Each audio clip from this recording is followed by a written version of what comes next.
अस्सलाम वालेकुम नाज़रीन, हॉटशिप प्रोग्राम में भली कार मैं तव्हांजी मेज़बान सबीन मेमण। नाज़रीन, हॉटशिप प्रोग्राम में ॻाल्हि कंदासीं बल्दियाती चूंडूं ऐं उन जे नतीजनि खां पोइ वारी जेका सूरत हाल आहे।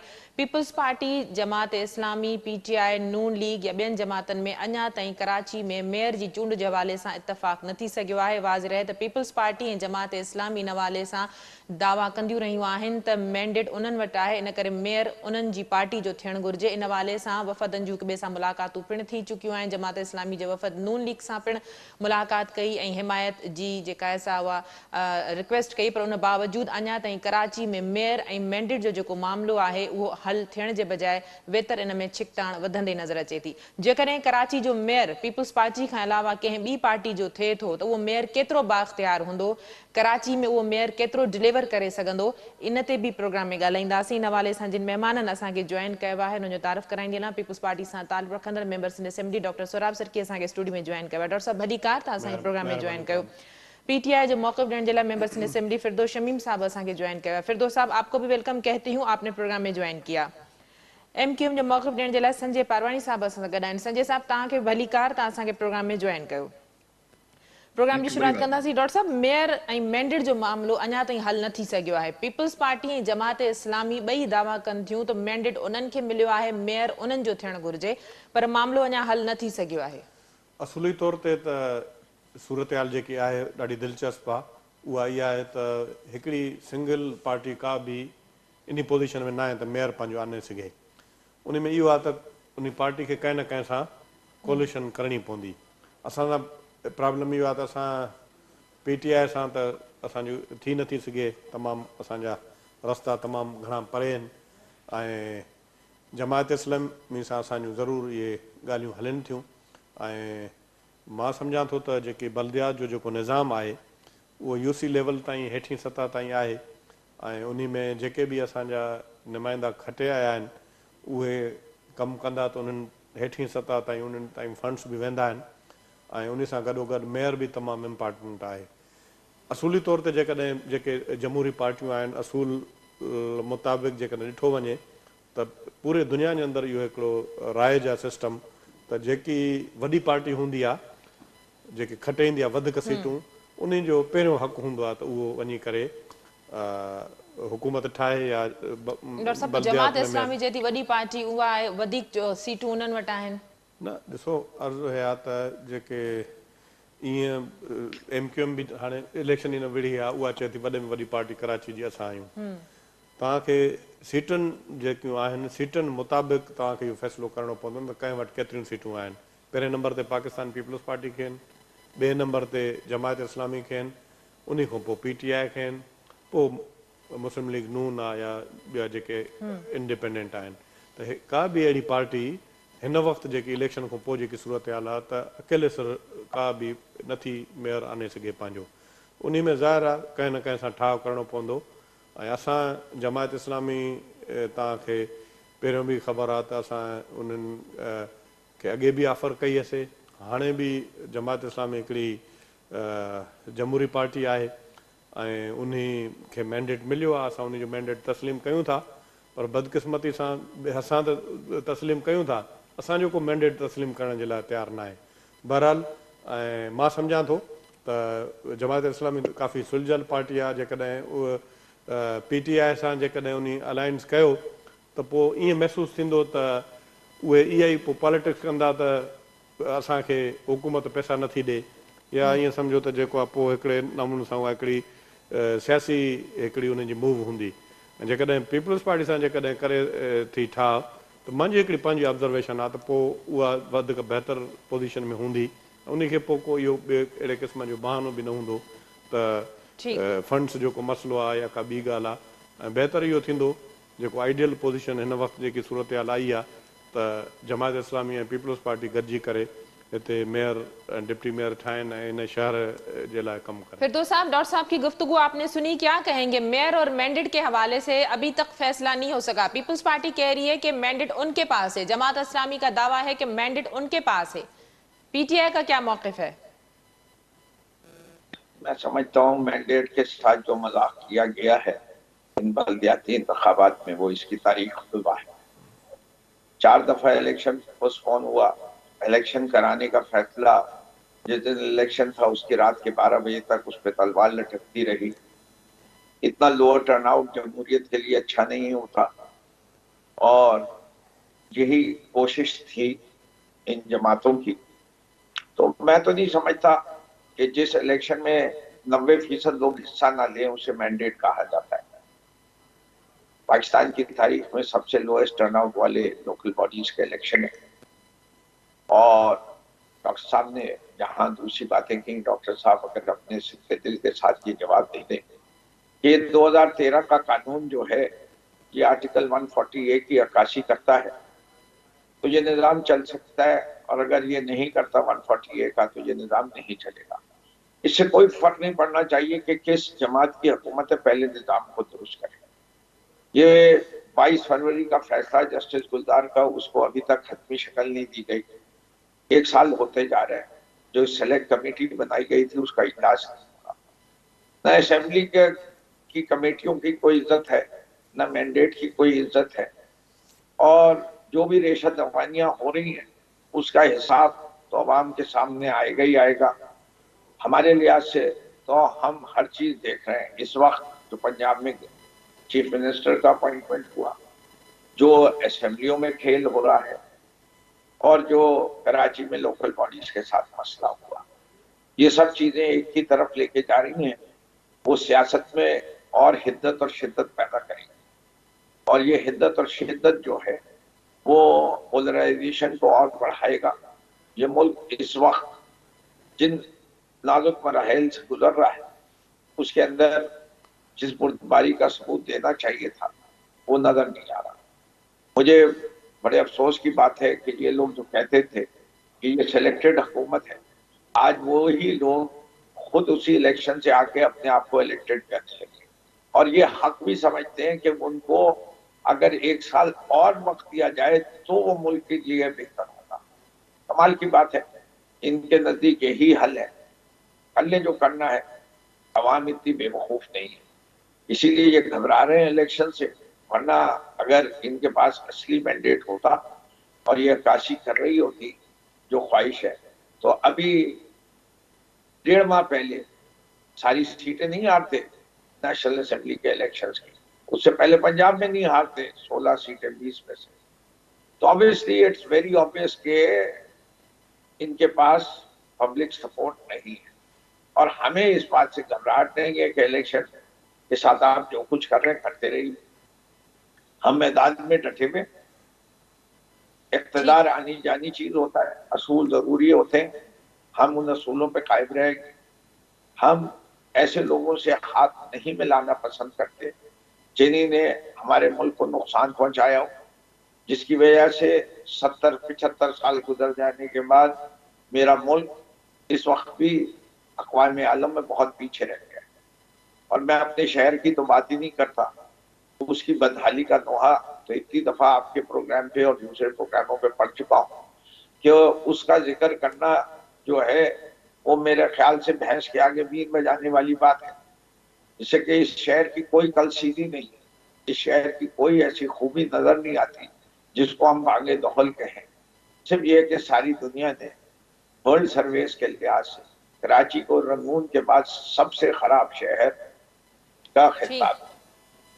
ये सोचिए, ये वो शहर है जो इस मुल्क की मईशत की रीढ़ की हड्डी है, जो इस मुल्क का 65% टैक्स जमा करता है, जो सूबा सिंध का 95% टैक्स जमा करता है। उस शहर के साथ जो बदसलूकी हो रही है, जो इस शहर के साथ रेप हुआ रहा है, उसका जो है वो इस शहरियों को, इस शहर में रहने वालों को पता है। रोज की जराइम की रिपोर्ट देख लीजिए, उससे अंदाजा हो जाता है कि ये शहर कितना सेफ है।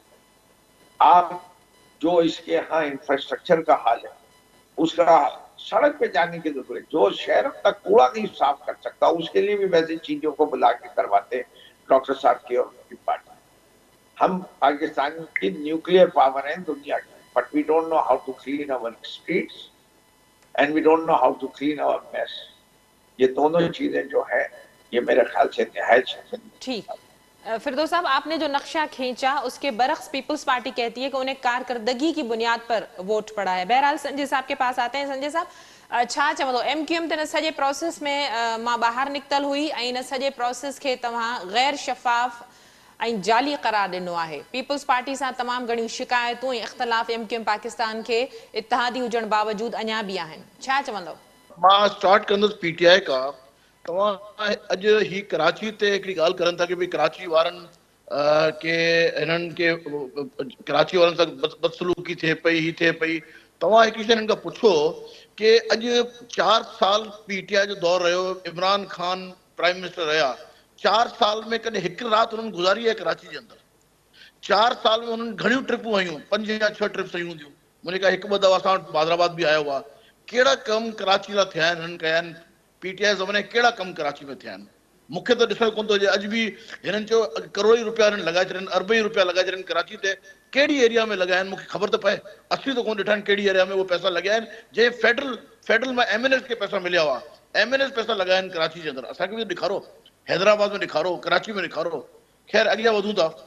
हाणे ज़ाहिर आहे असांखे इख़्तिलाफ़ात बिल्कुलु आहिनि पीपल्स पार्टी सां गॾु। संजय साहब तव्हां PTI संजय साहब माफ़ कजो तव्हांखे इंटरप्ट थी कयां। पोइ PTI जे इन मौक़िफ़ में जी तव्हां केतिरी हिमायत ऐं मुख़ालिफ़त कंदो? सॉरी पीपल्स पार्टी जी, त उन्हनि जो चवणु आहे त उन्हनि खे कारकर्दगी जी बुनियाद ते मैंडेट मिलियो आहे कराची में जेके उन्हनि ब्रिजिस ठाहियूं आहिनि, अंडर पासिस ठाहिया आहिनि, ट्रांसपोर्ट जो सिस्टम। ॾिसो कराची में त कहिड़ो सिस्टम आहे, मुंहिंजो कोन्हे ख़्याल पीपल पार्टी वटि सिस्टम तव्हांजो अॼु बि सड़कूं भॻियूं पियूं आहिनि। ऐं ॿी ॻाल्हि हिननि खे वोट बैंक मिली कहिड़ी? हिनजी वोट बैंक आई कोन कराची में। पीपल्स पार्टी जी कराची में को वोट बैंक कोन्हे। अॼु बि MQM बाइकआउट कयो आहे त इहे सीटूं हिननि खे मिलियूं। अगरि MQM बाइकआउट न करे हा त इहे सीटूं खणी सघंदा छा? इहे हार्डली PTI खे 40 खणी आहे, अॻियां वञी 20 खणे आहे, हीअ खणंदा वञी 20-25 खणंदा, वधि में तव्हां रिवायतूं सीटूं आहिनि। बाक़ी कराची में MQM हिकिड़ी हक़ीक़त आहे ऐं हक़ीक़त रहंदी।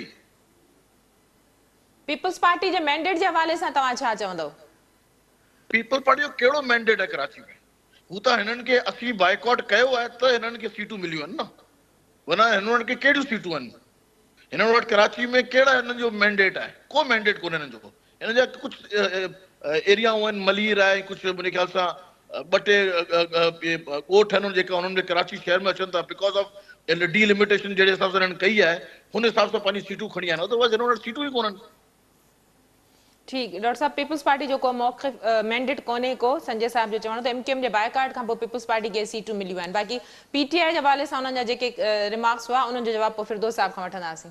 हीअ संजय साहब बिल्कुलु ग़लति ॻाल्हि करे थो। पाकिस्तान पीपल्स पार्टी तव्हांखे पाण ख़बर आहे त हाणे बि पहिरियों ई जेके तव्हां न्यूट्रल जेके एंकर पर्सन उहे बि चवनि पिया त पाकिस्तान पीपल्स पार्टी मज़बूत पार्टी आहे। ऐं MQM जे हवाले सां उहा असांजी अॼु बि अलाइज़ आहे। मां उन सां वधि कहिड़ी ॿी का ॻाल्हि न कंदुमि। बहरहाल पर MQM त इहो मैंडेट मञे ई नथी न पीपल्स पार्टी खे जेको MQM मां गुज़ारिश कयां त मां तव्हांखे मोहतरमा बेनज़ीर भुट्टो साहिबा जो मिसाल ॾेई छॾियां। मोहतरमा बेनज़ीर भुट्टो साहिबा 85 में नॉन पार्टी बेसिस ते बाइकाट कयो। हमेशह चवंदी त मुंहिंजी वॾे में वरी ग़लती।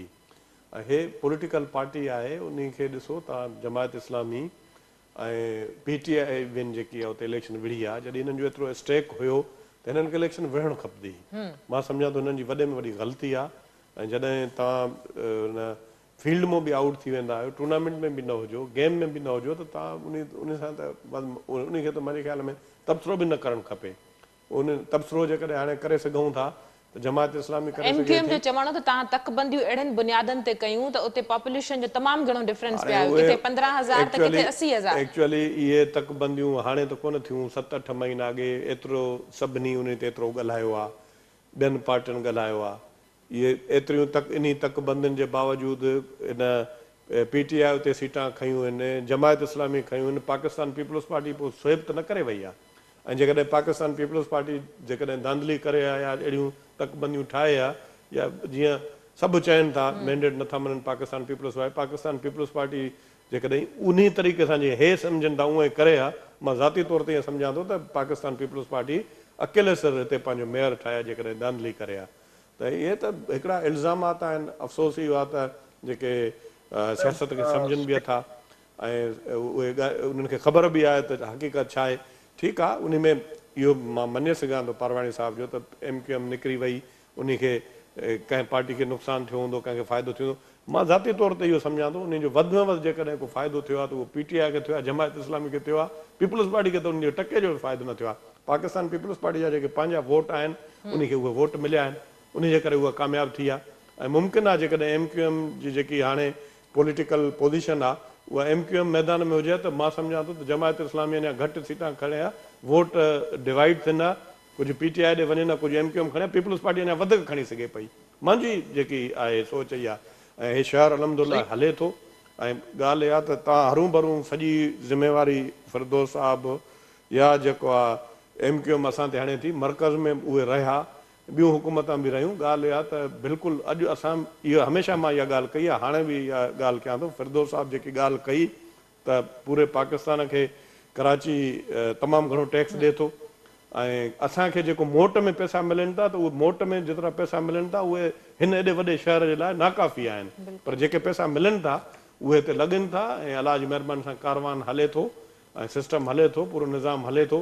ऐं ज़ाहिर आहे जिथे लाहौर आहे उते वधीक पैसा अरबे खरबे रुपया ख़र्चु थींदा कंहिं बि शहर में, उहो त जदीद तरीन शहर थी वेंदो। ऐं जीअं मुल्तान कंहिं ज़माने में उन जी सूरत हाल ॾाढी ख़राबु हूंदी, उते यूसुफ रज़ा गीलानी आयो, असांजो prime minister of Pakistan Peoples Party जो, उन पैसा लॻाया, फ्लाईओवर पुलियूं ॿिया टियां सभु जेको आहे उहो हिकिड़ो जदीद तरीन शहर थी वियो। ऐं हिन शहर खे बि पैसनि जी ज़रूरत आहे, ऐं हिनखे पैसा जेकॾहिं हिते लागत थिए, पैसा लॻनि त पोइ बिल्कुलु शहर थींदो। असांजी हुकूमत ज़रूरु आहे, पर असां वटि एतिरा पैसा न आहिनि त एॾो वॾो शहर जेको माना पूरे पाकिस्तान खे पाले थो ऐं पूरी दुनिया जा माण्हू अची करे अॼु बि हिते रोज़गार करनि था अलाह जी महिरबानी सां। हे लजपाल शहर आहे, त उन जे लाइ एतिरा पैसा बि खपनि त उन शहर खे मेंटेन करण जे लाइ। पैसा न हूंदा त तव्हां जेकॾहिं घर जे लाइ बि तव्हांखे पैसा न हूंदा त हिकिड़ो घर मेंटेन न थी सघंदो। हे त एॾो वॾो शहर आहे, ऐं उन में जेकॾहिं असांजे मथां तव्हां ज़िम्मेवारी विझो था त तव्हां जीअं पारवाणी साहिबु चयो, तव्हांजी हेॾी वॾी हुकूमत हुई ऐं तव्हांजी हुकूमत पाकिस्तान में ठही इन जे करे त तव्हां कराची में तमामु घणियूं सीटां मिलियूं, जीअं बि मिलियूं उहो बहस पंहिंजी जाइ ते, पर उन में बि PTI हिन शहर जे लाइ कुझु बि न करे सघी। हिकिड़ो तव्हां ॿुधायो को प्रोजेक्ट उहे नवाज़ शरीफ़ जा जेके हलनि पिया उहे बि कंप्लीट न कराए सघिया कंहिं हिकिड़ी जाइ ते, उहे बि त करनि न। छड़ो इहो ॻाल्हि करनि था, असां बिल्कुलु इहा मञूं था ॻाल्हि। असांजी 14-15 सालनि खां वठी मुसलसल सिंध गवर्नमेंट असां वटि आहे। पहिरियों 18 अमेंडमेंट कोन हुई असां वटि, पहिरियों जॾहिं असांजी हुकूमत हुई त असांखे एतिरा पैसा न पिया मिलनि। उन खां पोइ नवाज़ शरीफ़ साहिब सां बि असांजो बि इहो ई झगड़ो हुयो, ऐं PTI असांखे अरबे खरबे रुपया जेको असांजो शेयर हो उहो बि न पई ॾे। ऐं उन सूरत हाल में असांखे पूरे सिंध खे हलाइणो पए थो। असां हलायूं था ऐं जेके हालात आहिनि उहे साम्हूं आहिनि, तव्हां जेका लिकल ॻाल्हि त कोन्हे। फिरदौस साहब, डॉक्टर साहब की भी यही शिकायत है कि PTI ने शहर कराची के लिए क्या जो है वो इकदामात किए, क्या जो पैकेजेस दिए, और पारवानी साहब ने भी यही शिकायत की कि 4 सालों में PTI ने क्या डिलीवर करके दिया शहर कराची को। PTI की तो मैं बात बाद में करूंगा। ये बताइए कि पाकिस्तान पीपल्स पार्टी 1970 से सिंध के ऊपर है, उन्हीं ने 50 साल में क्या किया कराची को। पहले परवानी साहब की पार्टी जो है वो मेयर, उनका कब पहला मेयर आया था और वो किस किस हुकूमत के रहे, उन्हीं ने क्या क्या डिलीवर किया। हम तो 4 साल रहे ना, उस 4 साल के अंदर जो हमने डिलीवर किया वो बता देता हूँ। पहली चीज, हमने कराची ट्रांसफॉर्मेशन पैकेज दिया। उस पैकेज के तहत नालों की सफाई भी हुई, 4 नालों की, उसकी जो लोगों को कंपनसेशन दिया वो महमूदाबाद, गुजर नाला और रंगी नाला, वो सबको नजर आ रहा है। ग्रीन लाइन का जो था, जिसमें जिम्मेदारी बसें लाने, IT सिस्टम लाने की सिंध हुकूमत की थी, वो काम भी हमने पूरा करके ग्रीन लाइन शुरू करा दी। इनके जिम्मे एक 4 किलोमीटर की ऑरेंज लाइन थी जो इन्होंने ग्रीन लाइन के शुरू होने के 1 साल बाद शुरू की है, और उसमें भी मदद जो है वो SIDCL ही की चाहिए हुई। तो फिर उसके बाद हमने ML1 और कराची सर्कुलर रेलवे पे काम किया, और K4 का मंसूबा जिसके ऊपर इन्होंने 12.5 बिलियन रुपए जाया किए, इससे के उतने खर्च होने के बाद काम बंद किया 2018 में। 2020 में वो मंसूबा दोबारा शुरू किया, रीडिजाइन किया, रीटेंडर करवाया, और उस पर अब काम हो रहा है। तो हमने तो बड़े मंसूबे किए। इसके अलावा परवानी साहब, आपने तो कहा, कह दीजिए खालिद मकबूल सिद्दीकी को 40 करोड़ रुपए नहीं मिले साल के, तो पहले तो आप उनसे सवाल पूछे कि उन्हीं ने कहाँ लगाए, ओसामा ने कहाँ लगाए, आपके साबिर कायम खानी ने कहाँ लगाए हैदराबाद में, बाद में PTI से पूछेगा। या कह दीजिए उनको नहीं पैसे मिले थे, जिधर उन्हीं ने लगाए उससे बेहतर हमने लगाए, और उनकी फहरिस्त जो है 2700 मंसूबों की, छोटे छोटे मंसूबे हैं, वो आपको मिल सकती है पूरे उसके अंदर। तो ये कहना कि नहीं हुआ वो दूसरी बात है। और जो आपके बॉयकॉट का ताल्लुक है, तो मेरे ख्याल से अगर अल्ताफ हुसैन भी यही बात कहे तो बॉयकॉट की तो अपील उन्हीं ने कही थी, तो आप तो अल्ताफ हुसैन की खेल रहे हैं। और जो आपने सवाल पूछा था इमरान खान का, तो जरा 92 से लेकर 2016 तक अल्ताफ हुसैन ने कितनी रातें कराची में गुजारी? गाली तो आपने उनको बाद में दी है, 2016 के बाद। उस वक्त वो आपके कायद थे। जो असूल दूसरों के लिए बनाए वो अपने लिए भी बना के रखिए। बात सारी है, इमरान खान आते थे जाते थे, उससे पहले भी आए हैं गए हैं। ये क्या हुआ कि वो रात नहीं गुजारी उन्हीं ने? इमरान खान जब से 27 साल है, मेरे ख्याल से अनगिनत मर्तबा आए, कम से कम मुझे ये पता है कि मेरे घर वो 15-20 दफा रहे हैं और आए हैं, अगर मैं तस्वीरें निकालूं। इसी तरह आरिफ अलवी है, इमरान इस्माइल है, फैसल वाडा जब पार्टी में थे उनके घर भी रहे, बेतियाशा लोगों के आ रहे हैं। बहैसियत वजीर आजम अगर वो आके दिन में सुबह 10-11 बजे आते थे, रात के 8-9 बजे चले जाते थे, तो इसमें रात को सोने में कौन सी बड़ी बात है कि रात को सोए नहीं? तो मेरी तो समझ में नहीं आता। और ठीक। हमारे जो डॉक्टर शर्की साहब है, उन्हीं ने तो अभी तक जवाब नहीं दिया है आर्टिकल 140A के बारे में, कि उनका क्या ख्याल है कि ये कितना है। और अगर मैं उनसे बातों की बात करूं तो नासिर हुसैन शाह साहब ने 13,000 बसों का वादा किया था। कल की तारीख तक सिंध के अंदर 15 साल में 230 नई बसें आई हैं, जबकि पंजाब के अंदर देख लीजिए लाहौर शहर में कितने हैं। चल, लाहौर शहर के अंदर वफाक ने पैसे लगाए थे? वफाक ने नहीं लगाए थे पैसे। पैसे जो थे वो लगाए किसने थे? वो लगाए जो थे खुद सूबाई हुकूमत ने लगाए। तो ये है। समीर, मुझे इजाजत दे, मुझे एक जगह निकलना है। जी फिरदौस साहब। नकवी भाई हमारे बड़े भाई हैं, अच्छे आदमी हैं, मगर इशू क्या है, ये अपने अपने जो आज इनकी गवर्नमेंट खत्म क्यों हुई, इन्हीं बातों पे तो खत्म हुई है। जो बातें करते हैं खाली बातें ही करते हैं, परफॉर्म तो कोई करता नहीं है, ना ऊपर ना नीचे। इसीलिए कोई मुकाबला भी नहीं कर सक रहा अभी तक। उस मुकाबला सर क्या करने हैं, वो तो आहिस्ता आहिस्ता आप खुद देख रहे हैं। अभी आप कैसे करेंगे? अब आप लोग मुकाबले के लायक ही नहीं रहे हैं। आप देखिए, और अब आप लोग आपकी इन्फ्लेशन किधर पहुंच गई, मुकाबला क्या आपकी करेगा? सारी चीजें कहाँ पहुंची हुई है। चलिए, ये बहस लंबी बहस है, मुझे तो निकलना है। आप हमारे बड़े भाई हैं, वो बात नहीं है, मगर आप लोग देखिए, आप लोग निकले इसी वजह से हैं, आप लोगों की अपनी गलतियों की वजह से, आप लोगों की वजह से, आप खाली समझते हैं कि बस आप ही सब कुछ कर रहे हैं और कुछ कोई कर ही नहीं रहा है। खाली पीटीआई गवर्नमेंट चला सकती है और कोई गवर्नमेंट चला ही नहीं सकता, बाकी सब नहल है। तो यही है, खाली पीटीआई हकीकत की बात कर दी है। पीटीआई के अलावा बाकी सब जो है इस वक्त देखिए 13 पार्टी की जमात कहाँ पहुंची हुई है। उन्होंने क्या किया है, क्या पहुंचाया है? पाकिस्तान बर्बाद होने से पहले पीटीआई को हटा दिया आपने कहाँ पहुंचाया? आपने पहुंचाया सर, ये आपने पहुंचाया है, ये आप दुनिया से पूछे। हमने नहीं पहुंचाया। अब क्या किया जाए? अगर पाकिस्तान को इस हद तक लेके आ गए हैं कि 270 रुपए का डॉलर हो गया है, आप लोग माशाल्लाह। ये जाहिर है एक दिन में तो नहीं हुआ है, 4 साल की पॉलिसीज है, गवर्नमेंट की पॉलिसी की वजह से हुआ। और क्यों हुआ है? इसी वजह से हुआ ना सर। ये चलिए, आपकी बातें तो बहुत फिरदौस साहब, मजीद वक्त होगा तो आपके साथ जरूर कंटिन्यू करते प्रोग्राम। बहुत शुक्रिया आपने ज्वाइन किया। संजय साहब, प्रोग्राम के इतना ही कंटिन्यू कयूं था। इहो ॿुधायो तो पीपल्स पार्टी या जमात इस्लामी मेयर जंहिंजो बि थिए थो, जंहिं बि पार्टी जो थिए थो, ज़रूरत इन ॻाल्हि जी आहे त शहर जा मसला हल थियनि, शहर खे थी सके, डिलीवर करे सके। MQM पाकिस्तान जी केतिरी हिमायत या केतिरी सपोर्ट हूंदी जॾहिं त MQM पाकिस्तान तोड़े जो इन प्रोसेस खां ॿाहिरि रही या इन प्रोसेस खे गैर जमहूरी करार ॾिनो, पर उन बावजूद हिकिड़ो प्रोसेस थियो आहे। जी, असीं त कराची लाइ, सिंध लाइ, पाकिस्तान लाइ जेकी असांजी रिक्वायरमेंट हूंदी असीं बिल्कुलु असीं कंदासीं। असीं जेको बि ईंदो, असांजी हाणे ज़ाहिर आहे असीं सिंध सां गॾु आहियूं, कराची सां गॾु आहियूं, त असीं त कंदासीं जेको असांखे करिणो आहे।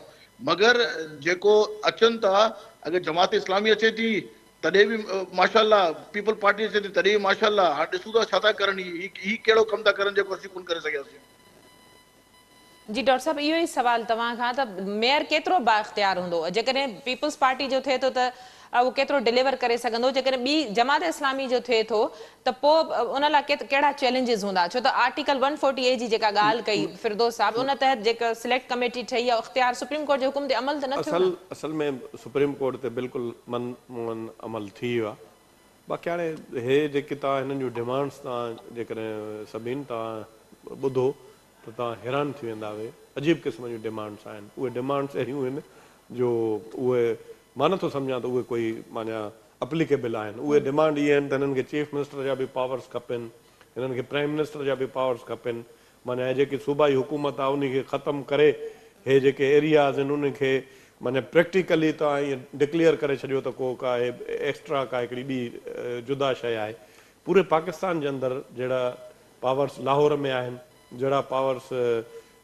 कोटिया में आहिनि जहिड़ा पावर्स पेशावर में आहिनि इनशा ताला बिल्कुलु उन खां वधीक उन जेतिरा पावर असां ॾियण जे लाइ तयारु आहियूं बाक़ी हाणे कोई ईअं डिमांड करे त असां जेकी हक़ हुकुमरानी आहे असांजी सिंध जी ऐं जंहिंखे पूरे सिंध खां मैंडेट खणी उहे ईंदा आहिनि उहो चीफ मिनिस्टर थींदो आहे कोई बि थी सघे थो उन में को बाइंडिंग न आहे त सिर्फ़ु पाकिस्तान पीपल्स पार्टी चीफ मिनिस्टर ठाहे सघे थी खोड़ दफ़ा तव्हांखे पाण ख़बर आहे त अध खां वधीक घणो हिसो तमामु घटि टाइम पाकिस्तान पीपल्स पार्टी रही आहे न तव्हां ॿियूं कुवतूं या ॿियूं पार्टियूं पीपल्स पार्टी कराची में अगर मेयर आणी थी त पहिरियों दफ़ो हूंदो जो असांजी त इहा कुल इम्कान कोशिश आहे एमक्यूएम पाकिस्तान जो न सॼे प्रोसेस में मकानी जेको प्रोसेस आहे लोकल बॉडीज़ जो उन में केतिरो शेयर हूंदो इन वाले सां का ॻाल्हि ॿोल थी आहे न उहा त हाणे मूंखे ख़बर न आहे त उन जो छा उन जी पोज़ीशन हूंदी छा सिचुएशन हूंदी ज़ाहिर आहे उहे पार्टी लेवल ते के ॻाल्हियूं हूंदियूं बाक़ी बहितर इहो आहे मां सम्झां थो त जन खे मैंडेट मिलियो आहे ऐं मां हमेशह इहा ॻाल्हि कंदो आहियां त तव्हां पाण ॾिठो बि आहे ऐं पूरी दुनिया जे अंदरि हिकिड़ो सिस्टम इहो आहे जिते जमहूरियत आहे उते चाहे जंगी हालत हुजे उन जंगी हालतुनि में बि इलेक्शनियूं थियणु खपनि इलेक्शनियूं कंहिं बि सूरत में मुलतवी न थियणु खपनि ऐं या आख़िर जेका वरी बि जेतिरो बि माण्हू इलेक्शन खां भॼे आख़िर इलेक्शन ई हिन मुल्क जो हल आहे ऐं उहे इलेक्शन जमहूरी प्रोसेस आहे ऐं उन में जेके माण्हू माना जेके आहिनि शहर जा या हिन मुल्क जा या सूबे जा जेके ख़ैर ख़्वाह आहिनि उहे चाहे केर बि खटे आयो आहे ऐं उन्हनि खे घटि ई माण्हू पाण तव्हां उन्हनि खे मिसाल बाइकाट कयो या माण्हुनि पाण निकिरी करे वोट न कयो पर जेको बि प्रोसेस थियो आहे उहो आइनी प्रोसेस थियो आहे उन मुताबिक़ जंहिंखे मैंडेट मिलियो आहे उहे ख़िदमत करनि कमु करनि इनशा ताला उनजा सुठा नतीजा निकिरंदा ठीकु संजय साहब इहो ई आख़िरी सवाल तव्हां खां एमक्यूएम पाकिस्तान समूरे प्रोसेस जो बाइकाट कयो हिन खां ॿाहिरि रही उन बावजूदि मुंहिंजो सवाल इहो आहे